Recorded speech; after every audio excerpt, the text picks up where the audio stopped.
स्वागत है आपका हमारे YouTube channel positive inbox Hindi पर। अगर आप इस चैनल पर पहली बार आए हैं तो चैनल को सब्सक्राइब कर लीजिए, क्योंकि आपको इस चैनल पर नई नई और दिलचस्प कहानियां सुनने को मिलती हैं। वीडियो अच्छी लगे तो उसे लाइक कीजिए और साथ ही साथ अपने बेशकीमती कमेंट करना बिल्कुल मत भूलिएगा। तो चलिए शुरू करते हैं हमारी आज की कहानी।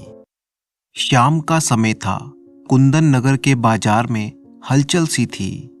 कहीं पर कोई कीमती कपड़े बेच रहा था तो कहीं कोई सुनार अपनी दुकान सजा रहा था। इसी बाजार में पूरी शानो शौकत के साथ एक आदमी चला आ रहा था जिसका नाम था जोरावर। कुंदन नगर के सबसे धनवान और बड़े व्यापारियों में शामिल था। उसके हाथ में एक कीमती अंगूठी थी जो सोने की बनी हुई थी और उस अंगूठी के बीचों बीच एक बेशकीमती हीरा जड़ा था जिसकी चमक बहुत ही शानदार थी। जोरावर के साथ उसके दो नौकर थे जो उसके इशारे पर चल रहे थे।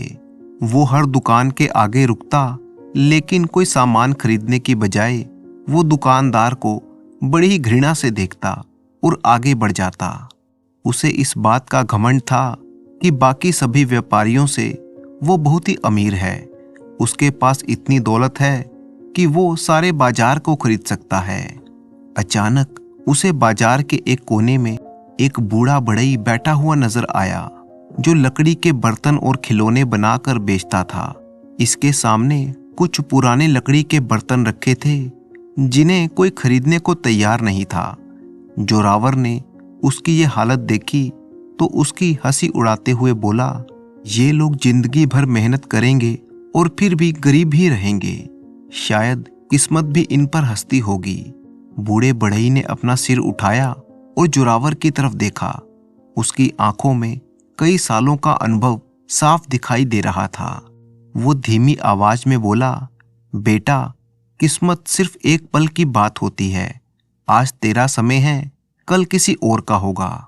घमंड की दीवार ऊंची जरूर होती है, मगर जब वो गिरती है तो इंसान को पाताल में ले जाती है। जोरावर ने एक कहकहा लगाया और बोला, लेकिन मेरे साथ ऐसा कुछ भी नहीं होगा। मैं इस शहर का सबसे कामयाब व्यापारी हूँ। बूढ़े ने मुस्कुराकर कहा, ये तो समय बताएगा। जोरावर ने अपना सिर झटका और फिर आगे की तरफ बढ़ गया, मगर उसे क्या पता था कि किस्मत का खेल तो अब शुरू हो चुका था। उसके घमंड का अंजाम अब दूर नहीं था। अगले दिन सूरज की पहली किरण के साथ कुंदन नगर के बाजार में एक बार फिर से हलचल मची। दुकानदार अपनी दुकानें खोल रहे थे। मजदूर बोरियों में सामान भरकर इधर से उधर ले जा रहे थे और ग्राहक खरीदारी के लिए आ रहे थे। हर तरफ चहल पहल थी, मगर जोरावर की हवेली नुमा घर के बाहर एक अलग ही नजारा था। जोरावर के नौकर उसकी हवेली के बाहर खड़े हुए इंतजार कर रहे थे, क्योंकि वो आदमी जिसके एक इशारे पर वो हाथ बांधे हुए खड़े रहते थे, वो अभी तक बिस्तर पर सो रहा था। वो तो हमेशा तड़के सवेरे ही उठ जाता था, लेकिन आज सूरज निकल आया और वो अभी तक सो रहा था। जब एक नौकर ने उसे उठाया तो जोरावर फौरन उठ गया और उसने अपना सर थाम लिया। उसका चेहरा पसीने से तरबतर था। उसका शरीर कांप रहा था। उसने कोई बुरा सपना देखा था जिसमें वो बाजार में खड़ा था। उसके चेहरे पर धूल जमी थी। हर कोई उससे मुंह मोड़कर चला जा रहा था। वो दुकानदारों के पास गया, लेकिन दुकानदारों ने उसे पहचानने से इनकार कर दिया कि तुम कौन हो, तुम्हें यहाँ पर पहले कभी नहीं देखा। और फिर जोरावर वापस अपने महल की तरफ भागा। इसके बाद जोरावर एक झटके से उठ गया। सोचने लगा ये सिर्फ एक सपना था, मगर उसके दिल की धड़कन तेज हो चुकी थी, जैसे कोई खतरा नजदीक आ रहा हो। वो जल्दी से तैयार हुआ और जब वो बाजार में पहुंचा तो वहां पर एक अलग ही नजारा था। कुछ लोग बाजार में भीड़ लगाकर खड़े थे। जोरावर ने एक व्यापारी से पूछा, यहाँ पर क्या हुआ? व्यापारी बोला, तुम्हें नहीं मालूम, सम्राट ने एक नया कानून बनाया है। कल रात सम्राट के मंत्री ने ये ऐलान किया कि जो भी व्यापारी नाजायज मुनाफा कमाता है उसकी सारी संपत्ति को जब्त कर लिया जाएगा। ये सुनते ही जोरावर को लगा जैसे उसके पैरों तले से जमीन खिसक गई हो, क्योंकि जोरावर की संपत्ति का ज्यादातर हिस्सा मुनाफाखोरी और जमाखोरी करके ही हासिल किया गया था। अगर सम्राट के लोग उसके गोदाम में छापा मारेंगे तो वो सब कुछ खो देगा। उसने खुद को संभाला और जल्दी से अपने नौकरों को बुलाया। बोला, गोदाम में जाकर सारा कीमती सामान कहीं और छुपा दो।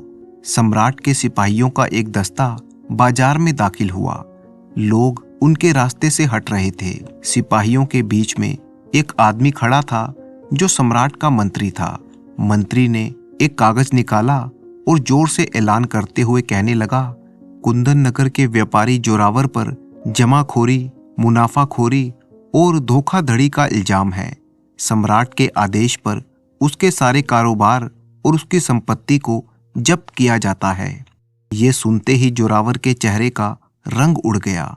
उसने लोगों की तरफ देखा, लेकिन कल तक जो लोग उसके सामने सिर झुकाते थे अब उससे दूर हटने लगे। कोई भी उसकी सहायता के लिए आगे ना आया। किसी ने भी उसके हक में नहीं बोला। अचानक जोरावर की नजरें बाजार में बैठे हुए उस बूढ़े बड़ई पर पड़ी जो कल ही उसे नसीहत दे रहा था। बूढ़े ने एक नजर जोरावर पर डाली और बोला, मैंने कहा था ना कि घमंड की दीवार कितनी भी ऊंची हो वो गिरती है तो इंसान पाताल में चला जाता है। जोरावर के पैरों तले से जमीन खिसक चुकी थी। उसके दिल की धड़कनें अब बढ़ चुकी थीं। सिपाही उसे सम्राट के सामने ले गए। सम्राट अपनी राजगद्दी पर बैठा हुआ था। दरबार में सैकड़ों लोग मौजूद थे।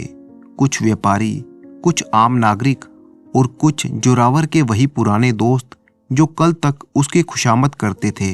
लेकिन आज इन सब के चेहरों पर डर और नफरत के मिले जुले भाव थे।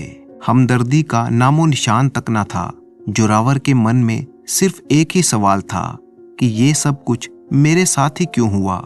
कल तक मैं इस शहर का सबसे अमीर आदमी था और आज अपराधियों की तरह यहाँ पर खड़ा हूँ। सम्राट ने एक नजर अपने मंत्री को देखा और बोला, मंत्री, क्या तुम्हें इस बात का पक्का विश्वास है कि ये आदमी जमाखोरी और मुनाफाखोरी करता है? मंत्री ने सम्राट के सामने सिर झुकाया और बोला, महाराज, हमारे गुप्तचरों ने हमें बताया है कि जोरावर ने अनाज और कई जरूरी सामान जमा करके रखे हैं ताकि बाजार में उनकी कमी हो जाने पर वो उनकी कीमतें बढ़ाकर ज्यादा मुनाफा कमा सके।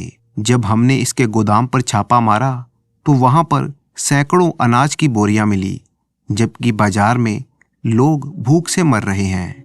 ये सुनते ही दरबार में एक शोर सा मच गया। सभी लोग आपस में कानाफूसी करने लगे। असल में कुछ महीने पहले कुंदन नगर में सूखा पड़ गया था और लोग रोटी के एक एक टुकड़े के लिए तरस रहे थे। व्यापारियों ने कीमतें बढ़ा दी थी और आम आदमियों के लिए कुछ भी खरीदना बहुत ही मुश्किल हो गया था। अब समझ में आ रहा था कि इसके पीछे जोरावर जैसे लोग थे। लेकिन जोरावर आगे बढ़कर कहने लगा, महाराज, मैं बेकसूर हूं। मैंने तो हमेशा मेहनत करके ही दौलत कमाई है, कभी किसी के साथ अन्याय नहीं किया। सम्राट ने उसे घूर कर देखा और फिर दरबार में मौजूद व्यापारियों की तरफ देखते हुए कहने लगा कि यहाँ पर कोई ऐसा आदमी है जो इस जोरावर की गवाही दे सके। जोरावर ने तेजी से दरबार में नजर दौड़ाई। वही लोग जो कल तक उसके दोस्त होने पर गर्व करते थे, आज सबने नजरें झुका ली। ने भी आगे बढ़कर उसके पक्ष में गवाही नहीं दी। सम्राट ने अपने सिपाहियों को आदेश दिया कि जोरावर की सारी संपत्ति जब्त कर ली जाए और इसे राज्य से निकाल दिया जाए। ये सुनकर जोरावर के चेहरे का रंग पीला पड़ गया। वो चिल्ला उठा, नहीं, मेरे साथ ऐसा मत कीजिए महाराज। मैं सब कुछ वापस कर दूंगा। मैं लोगों को अनाज मुफ्त में बांट दूंगा। मगर सम्राट ने उसकी एक न सुनी। सिपाहियों ने उसे पकड़कर घसीटना शुरू कर दिया। वो आजाद होने की कोशिश करता रहा। उसकी फरियाद सुनने वाला वहां पर कोई नहीं था।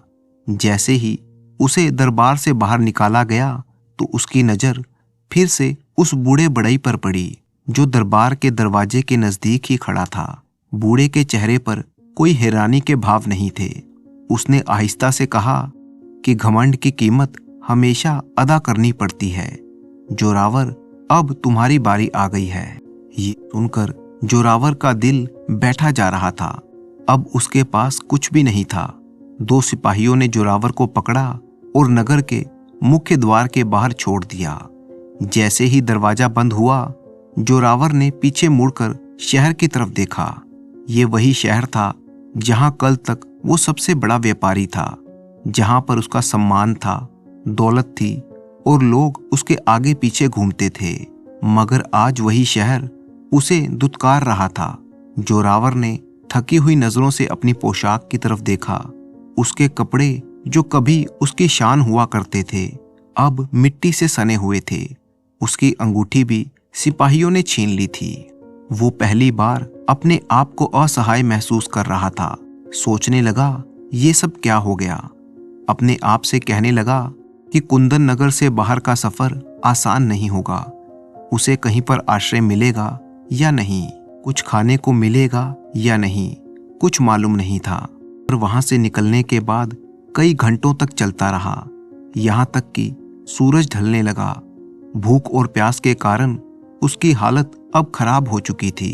अचानक उसकी नजर एक छोटे से गांव पर पड़ी, जो कुंदन नगर के बिल्कुल नजदीक ही था। अब उसकी हिम्मत बंधी और वो गांव की तरफ चलने लगा। गांव में दाखिल होते ही उसने सबसे पहले वहां पर एक कुआं देखा। वो तेजी से आगे बढ़ा और पानी निकाल कर पीने लगा। पानी की हर एक बूंद उसके अंदर जैसे नए जीवन का संचार कर रही थी। मगर जैसे ही उसने कुएं के पास बैठे हुए कुछ लोगों को देखा तो उसका दिल धक से रह गया। वो सब लकड़ी के बर्तन और खिलौने बना रहे थे। उनमें से एक वही बूढ़ा बढ़ई भी था। बूढ़े ने जोरावर को देखा, मगर उसके चेहरे पर बिल्कुल भी हैरानी नहीं थी, जैसे कि वो बूढ़ा पहले से ही जानता हो कि ये समय जरूर आएगा। उसने कहा, तो किस्मत तुम्हें यहाँ पर ले आई जोरावर।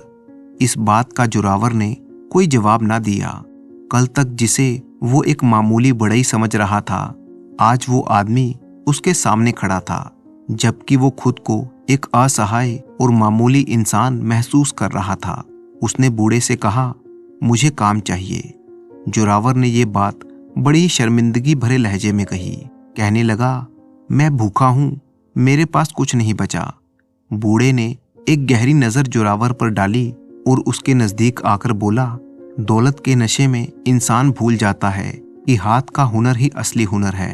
अगर तुम कोई हुनर सीखना चाहते हो तो मैं तुम्हें काम दे सकता हूँ, मगर याद रखना, ये तुम्हारे घमंड का इम्तिहान होगा। जोरावर बोला, मैं सब कुछ करने को तैयार हूँ। बूढ़े ने एक लकड़ी का टुकड़ा उसकी तरफ बढ़ाया और कहा, पहले इसे तराशना सीखो, के बाद देखेंगे कि तुम काम सीखने के लायक हो या नहीं। जोरावर ने कांपते हुए हाथों से वो लकड़ी का टुकड़ा ले लिया। वो आदमी जो कल तक शाही ठाट बाट से रहता था, आज एक आम मजदूर की तरह काम सीखने जा रहा था। क्या जोरावर ये काम सीख सकेगा? क्या वो बदल जाएगा? रात का अंधेरा फैल चुका था। गांव के घरों में छोटे छोटे दिए जल रहे थे, मगर जोरावर के लिए ये रात बहुत ही भारी होने वाली थी। वो लकड़ी के तख्ते पर बैठा हुआ था। उसके एक हाथ में चाकू और दूसरे हाथ में कुछ औजार थे। उसके सामने एक मोटी सी लकड़ी थी जिसे वो तराशने की कोशिश कर रहा था। नजदीक ही वो बूढ़ा बैठा हुआ था जो चुपचाप उसे देख रहा था। जोरावर के हाथ कांप रहे थे क्योंकि उसने अपनी जिंदगी में कभी ऐसा काम नहीं किया था। कुछ ही मिनटों के बाद वो झुंझलाकर खड़ा हो गया। उसने चाकू जमीन पर फेंक दिया और कहने लगा, ये बहुत ही मुश्किल काम है, मैं ये काम नहीं कर सकता। मैं एक व्यापारी था, मैंने ये सब कभी नहीं किया, मैं ये नहीं कर सकता। ये कहते हुए उसके चेहरे पर गुस्सा दिखाई देने लगा।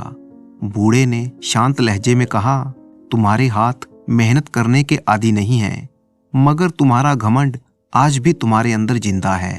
अगर तुम सचमुच बदलना चाहते हो तो थोड़ा सब्र करो और सीखो।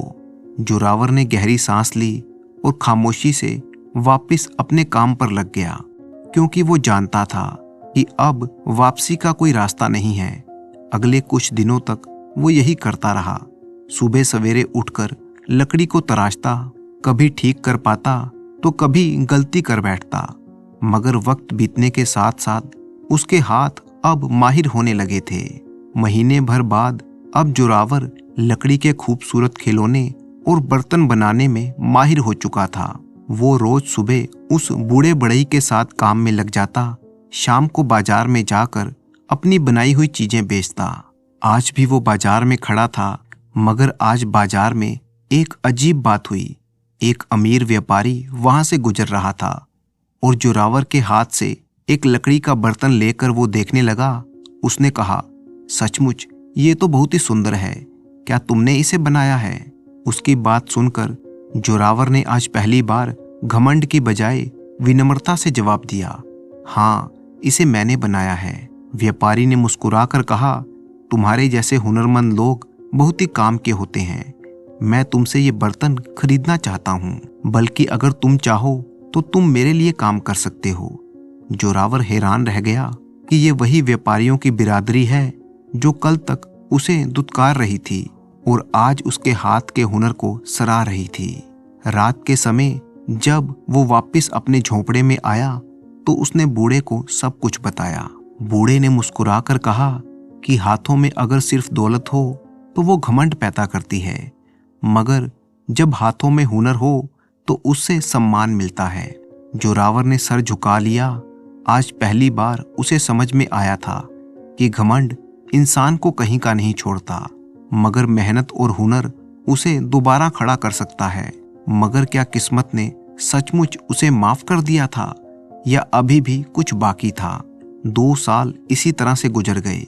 वही जोरावर जो शहर का सबसे बड़ा व्यापारी था, अब एक माहिर बढ़ई बन चुका था। उसकी बनाई हुई चीजें ना सिर्फ गांव में बल्कि कुंदन नगर के बाजारों में भी मशहूर हो चुकी थी। उसका हुनर अब उसकी पहचान बन चुका था, मगर उसके चेहरे पर घमंड की जगह अब विनम्रता आ चुकी थी। आज वह पहली बार कुंदन नगर वापस जा रहा था। ये वही शहर था जिसने उसे बेइज्जत करके निकाल दिया था। वही बाजार जहां पर वो कभी एक धनवान आदमी हुआ करता था, लेकिन आज वो एक आम कारीगर की तरह वहां पर जा रहा था। परंतु आज वो खाली हाथ नहीं था। उसके साथ उसका हुनर था, उसकी मेहनत थी और सबसे बढ़कर एक बदला हुआ दिल था। जोरावर ने शहर के बाजार में एक छोटी सी दुकान खोली, जहां पर वो लकड़ी की बनाई हुई चीजें बेचने लगा। जल्दी ही लोग उसकी कारीगरी की तारीफ करने लगे और उसका व्यापार फिर से तरक्की करने लगा।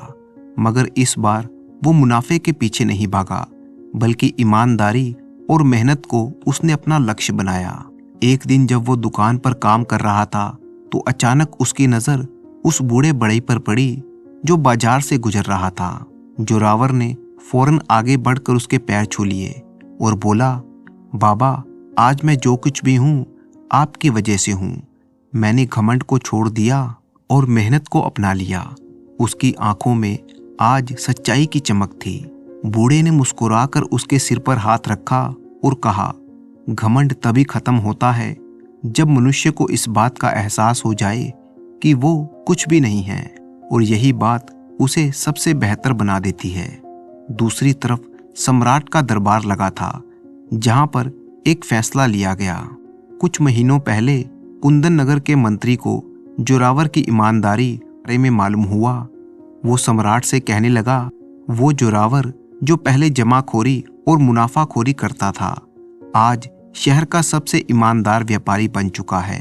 वो लोगों को सिखाता है कि दौलत का घमंड इंसान को बर्बाद कर देता है और मेहनत इंसान को सच में अमीर बनाती है। सम्राट ने हैरानी से सब कुछ सुना और फिर जोरावर को दरबार में बुलाया गया। जब जोरावर सम्राट के सामने आया तो उसकी नजरें झुकी हुई थी। सम्राट सख्त लहजे में बोला, जोरावर, क्या तुम्हें याद है जब तुम्हें इसी नगर से तड़ी पार किया गया था? जोरावर ने सिर झुकाकर कहा, जी महाराज, मुझे याद है।